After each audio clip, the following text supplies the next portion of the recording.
Olá, aluno! Seja bem-vindo à nossa live de biologia. Meu nome é Ivan Santos, sou professor do Sistema Positivo de Ensino.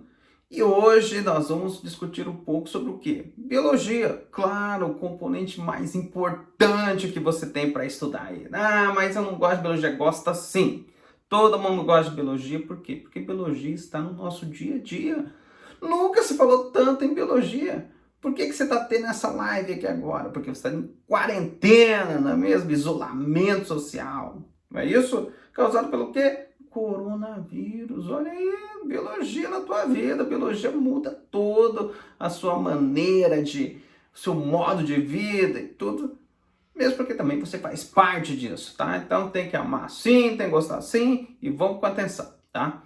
Mas eu falei de coronavírus e tal, mas na verdade eu quero falar, na verdade, de outro assunto importante, que é o reino Planté, tá bom?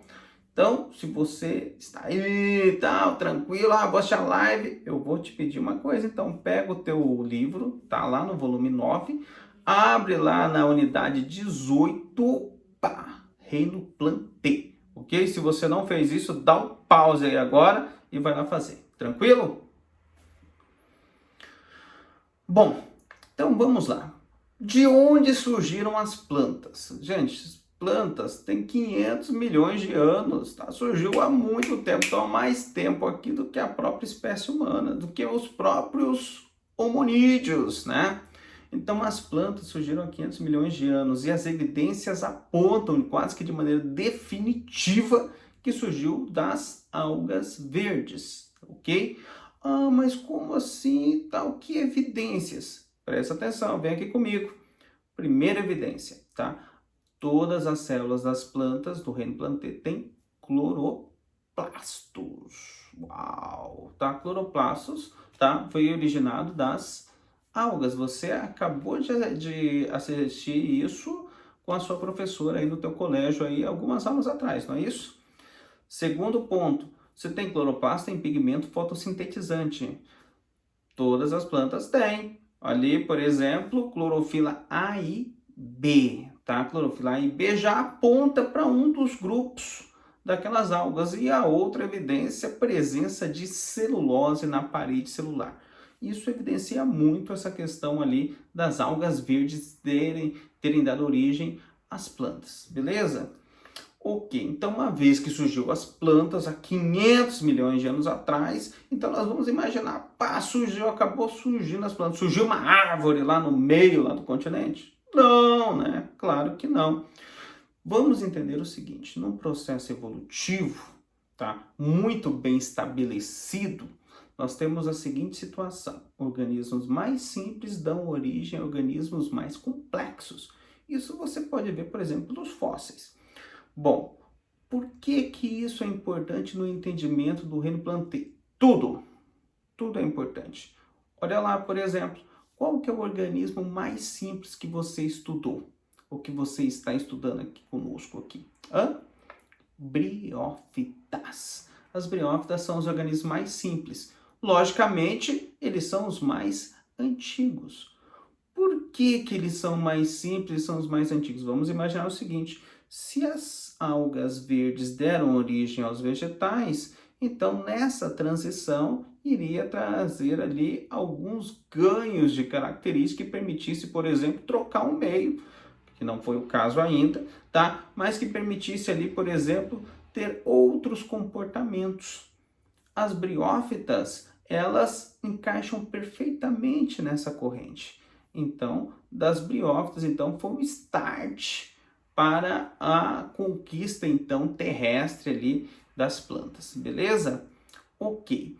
Então, mesmo assim, é importante nós estabelecermos aqui algumas características gerais. Então, primeiro, o reino Planté é eucarionte, né? Isso você está cansado de saber. O único procarionte que você vai estudar é lá nas moneras como reino, tá bom? Segundo, autótrofo, justamente porque tem cloroplasto, faz fotossíntese, porque tem pigmento fotossintetizante. Terceiro, pluricelular. Você não vai encontrar um vegetal unicelular. Pluricelular, beleza? Características gerais. Bom, agora vamos entender uma coisa. Tem algo muito interessante no teu livro na página 46. ok? Ótimo, então. Abriram aí na página 46?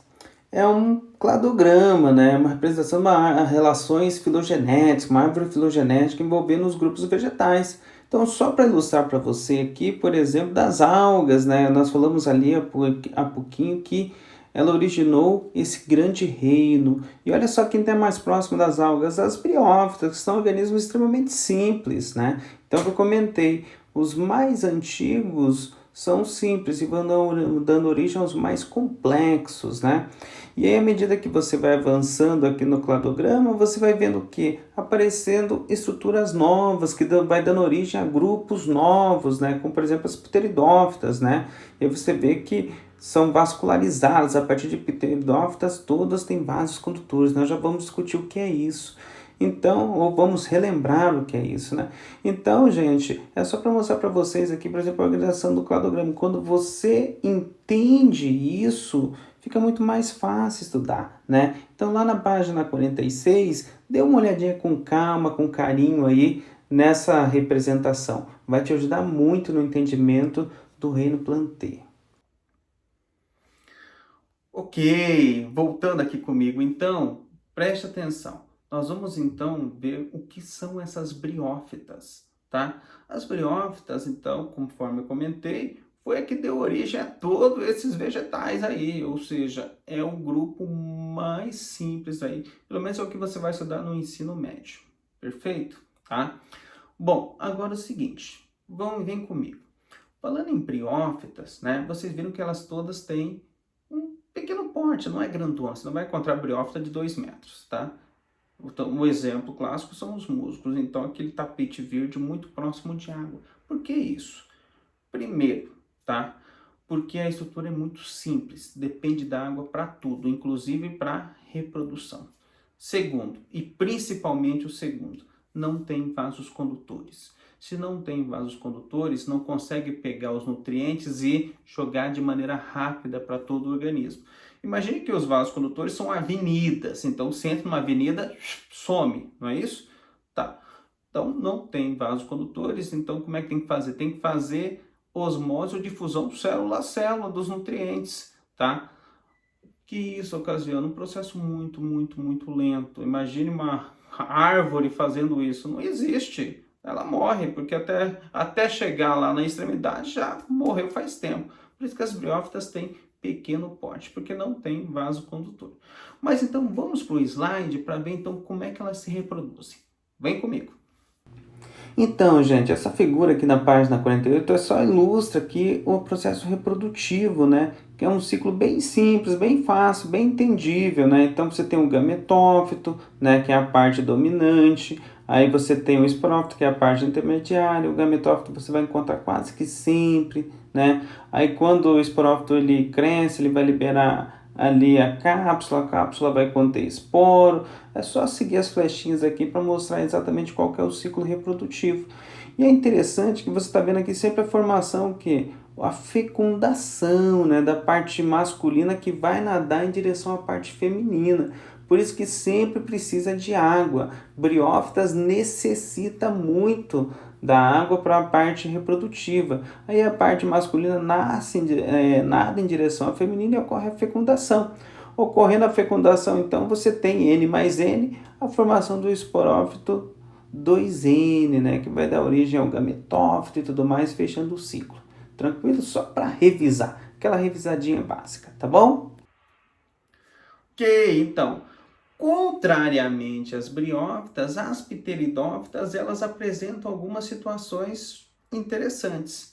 Presença de vasos condutores. Lembra que nós mostramos ali no cladograma? Agora você já sabe, você sabe interpretar isso. E isso é importante, te ajuda muito.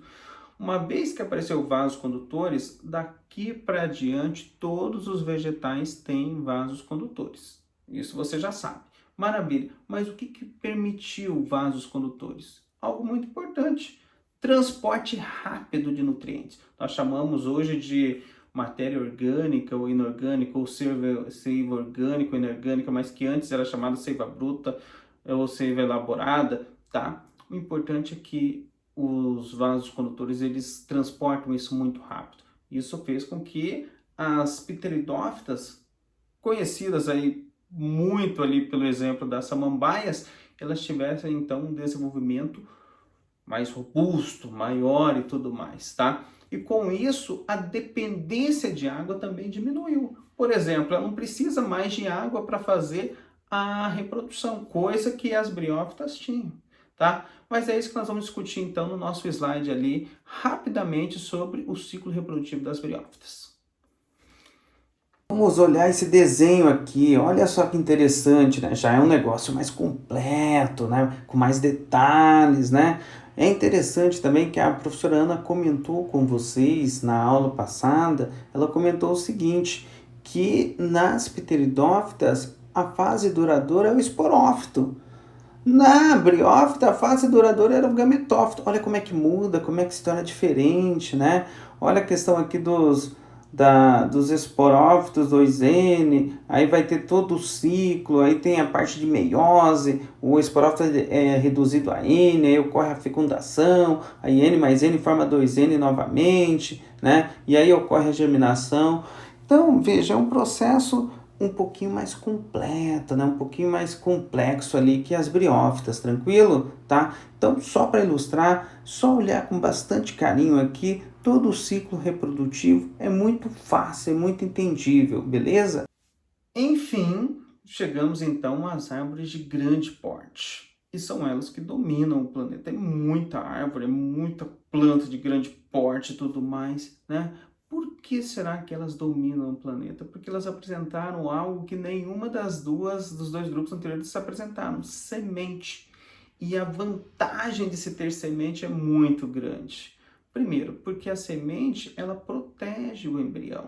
Segundo, porque a disseminação é muito grande. Você pega a semente, você joga aqui, joga ali, algum outro animal pega, joga aqui, joga ali, os ventos batem, joga aqui, joga ali. Então, o que acontece? Corre uma disseminação de sementes. Essas sementes ficam longe do original, né, da planta original, e acaba germinando em um ambiente favorável e acaba proliferando.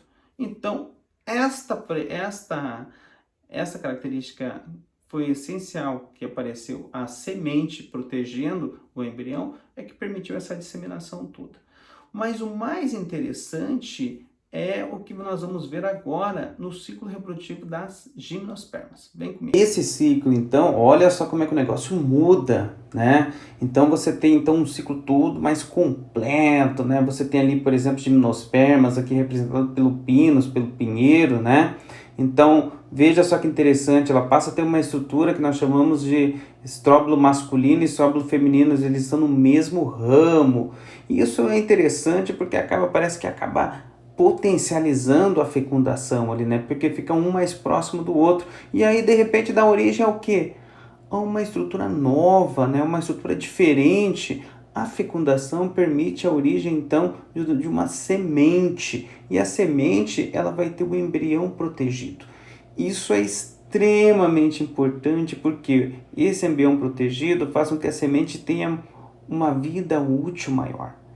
Tendo uma vida útil maior, então, por exemplo, ela pode ficar em um determinado ambiente esperando a época correta, a época certa, a época favorável para que ocorra a germinação. Então, a semente vai ser a junção da oosfera, né, que é a parte feminina, com a parte masculina. Vai ocorrer a fecundação, N mais N novamente vai dar origem ao embrião 2N, e aí vai desenvolver em semente. Então, isso é importantíssimo, a estrutura, porque foi o que nós comentamos agora, né? Auxilia muito na disseminação, na expansão desse grupo por todo o planeta. Beleza?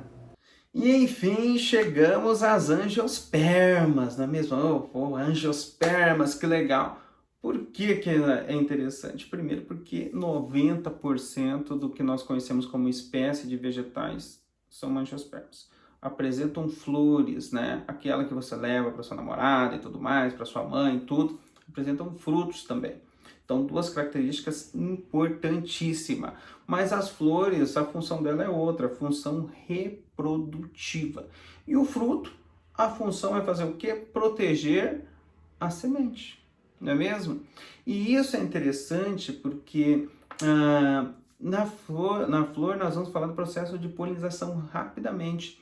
Mas nessa questão da semente protegida pelo fruto, muitas vezes nós comemos o fruto, que nós chamamos popularmente de fruta, e aí nós desprezamos a semente. Onde? Em qualquer lugar. E aí volta aquela situação que nós comentamos sobre as gimnospermas. Disseminação. Até aves muitas vezes se alimentam do fruto, né? Digerem o fruto, a semente consegue resistir todo o trato digestório e é eliminado pelas fezes, onde quilômetros e quilômetros e quilômetros distante do original, da planta original, tá bom? Então nós vamos discutir agora rapidamente lá no slide sobre o ciclo reprodutivo das angiospermas, beleza? Então, nesse ciclo aqui, aluna, começa pela flor. Então, vamos começar pela flor. A flor pode ter a parte masculina, pode ter a parte feminina, pode ter as duas partes, né? Tendo as duas partes, pode ocorrer autofecundação, né? Então, a parte masculina, ela vai dar origem aos grãos de pólen. A parte feminina vai dar origem à oosfera. Vai ocorrer a fecundação, né? E vai ser durante a fecundação, a primeira parte é a formação de um tubo polínico que vai levar o grão de pólen até a oosfera para que ocorra a junção dos dois ali. Aí, novamente, N mais N igual a 2N, né? E aí surge o embrião 2N ali dentro da semente, tá? Agora, o seguinte, é sempre bom lembrar na questão da polinização. A planta depende muito de insetos, muito de aves, muito de mamíferos. O mamífero aqui é o morcego, mas também depende muito de vento. Por quê? Porque o grão de pólen ele tem que encontrar uma maneira de fecundar. Para isso vai precisar muito do auxílio da natureza, né? De outros elementos ali, tá? Então o ciclo em si, ele também é bastante complexo, é complexo assim no sentido de detalhes, né? Mas depois que você pegou o jeito, você vê que é bem dinâmico a situação. N mais N vai dar origem a 2N, que vai dar origem ao embrião, que vai dar origem, novamente vai germinar, e que vai germinar vai dar origem a uma nova planta, né? Quando tem semente, então, fica muito mais fácil, tá bom? Então, aqui uma revisão rápida, aqui uns quadros aqui cheios de informação para você, e é importante você dar uma olhadinha com mais calma aqui, dê uma namoradinha aqui nesse desenho aqui, que é importante para você compreender todo o processo, tá bom? Show! Depois dessa revisão rapidamente, então agora nós vamos pegar a sua atividade ali, né? A atividade que está na sequência aí do seu livro. Nós vamos discutir aqui 5 ou 6 exercícios, mas interessante, se você não fez ela, dá um pause nesse vídeo aí, tente fazer com isso que nós discutimos aqui agora, tá bom? Se você não fez ela, dá um pause agora, pá! Beleza, então. Então vamos lá, vamos para o exercício 3 da página 59 ali do seu livro. Já aparece o quê? Já aparece ali um cladograma, não é mesmo? Você já está esperto, já consegue entender ali, está esperto, está esperta, você estudante já consegue entender ali qual que vai ser a dinâmica. Então vamos fazer a leitura. Considerando o cladograma acima que ilustra possíveis relações evolutivas entre os principais componentes do reino Plantae, assinale a correta.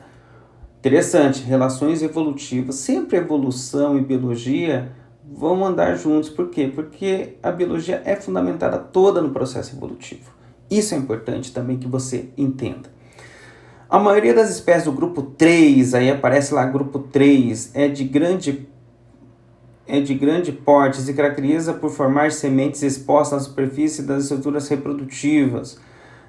Já apareceu ali aparentemente a correta, né? As sementes, a primeira semente que vai aparecer nas angiospermas é uma semente nua, né? Uma semente exposta. Vamos lá, por que a B está errada então? Na história evolutiva dos vegetais do grupo 4, a formação de raízes para fixação e absorção de água permitiu o aparecimento de estômatos. Nada a ver, porque raízes, folhas, caule apareceu depois de briófitas, e briófitas têm estômatos também. Errada. Os vegetais do grupo 2 são poucos adaptados à vida terrestre. Não. pois a água é essencial para a fecundação de seus gametos. A água é essencial para a fecundação apenas nas briófitas. Quando chega em pteridófitas, ela já consegue se estabelecer um pouco no meio terrestre, sim, tá? Então, aliás, essa afirmação da letra C, tá? Essa parte que eu corrigi para vocês caiu no Enem do ano passado. Nos organismos do grupo 1, o esporófito representa o tubo polínico. O tubo polínico aparece lá na frente. O grupo 1 é briófita, só aí já está errado. Então, vamos ver, a resposta correta aí só pode ser, então, letra A, né? Beleza? Vamos lá para a próxima questão. A próxima questão é a questão 4. Em relação ao desenvolvimento dos 4 grupos do reino Plantae, é correto afirmar. Vamos lá, então. No processo evolutivo, as angiospermas são o primeiro grupo a apresentar flor, estrutura reprodutiva que se forma a partir do desenvolvimento do óvulo. Desenvolvimento do óvulo, juntamente ali, desenvolvimento do óvulo ali vai dar origem à osfera, que juntamente com o grão de pólen dá origem ao embrião. Nada a ver, né? Nas briófitas, o gametófito haploide é a geração mais desenvolvida e predominante. Será? Com certeza, né? Com certeza. Briófitas, o gametófito é a parte predominante. Vamos lá, 3. O que tem a 3? O fato das briófitas não atingirem grande tamanho deve-se à dependência de água. Não, já discutimos isso, deve-se aos vasos condutores, à ausência deles, né? As pteridófitas caracterizam-se por não formar sementes, correto, e por ser o único grupo apresentando tecidos de condução, xilema e floema. Xilema e floema são os nomes dos vasos condutores, mas não, né? Nós vimos que angiospermas e gimnospermas também. Evolutivamente, o grão de pólen, as flores e os frutos surgem nas angiospermas. Grãos de pólen, flores, frutos, grãos de pólen já está antes, não é mesmo? Então a resposta correta aí é a 2 ali, né, das briófitas, beleza? Vamos para mais uma questão então, vamos lá, a questão número 5. Olha só que legal, a 5, cheio de colunas ali, vamos lá. A coluna da esquerda abaixo lista 4 grupos de plantas atuais e a da direita características desses grupos. São 4 grupos, mas são 3 características, né? Associa adequadamente a coluna da direita com a esquerda. Então, briófitas, né? O que seriam as briófitas, né? Plantas avasculares, é o único grupo que é avascular, então a 1 já está ali, né? Pteridófita, o que falta? Plantas sem sementes e apresenta esporângios, plantas com estróbilo. Não, pteridófita, ela é planta sem semente, né? A semente apareceu só nas gimnospermas e na angiospermas. E qual que eu vou colocar ali? A 3 ou a 4? Plantas com estróbilos. Plantas com estróbilos só pode ser gimnospermas, né? Então, resposta correta ali, a letra E, beleza? Tá, temos mais uma? Vamos ver se temos mais uma aí? Temos a última aí, da UNB. Olha aí, essa é interessante também, vamos lá. Este trabalho diz respeito ao primeiro registro de fósseis na bacia de São Paulo, bem como a primeira ocorrência de restos bem preservados do grupo do Brasil. Esse nome bonitinho aí é uma nova espécie que proposta com base em gametófitos carbonificados, vivia em um paleoambiente úmido. Nossa, quanta informação. Vamos lá. Se a espécie referida no fragmento acima apresenta ainda como característico o prótalo, ficou fácil. Com fase duradoura, interfere-se que ela pertence à categoria taxonômica denominada qual? Prótalo como fase duradoura, prótalo já faz parte do gametófito. Gametófito com fase duradoura só tem uma, não é mesmo? Tá? Resposta correta, letra A, briófitas. Pessoal, espero que vocês tenham gostado da live, tá? Continua aproveitando o SP para você, tá? A gente está tentando aqui, todo mundo isolado, estou gravando aqui da minha casa, o pessoal de Ciências da Natureza lá, Danilão com a Física, Flávio com a Química também está gravando, os outros professores também, mas é um produto para você, tá? Ou seja, Vamos aproveitar esse nosso período de quarentena, que a gente não sabe quando vai terminar, para aprender, para se apropriar de conceitos, para discutir biologia comigo, tá? E eu espero vocês na próxima live nossa, tá bom? Abração, gente. SP com você. Até mais. Tchau, tchau.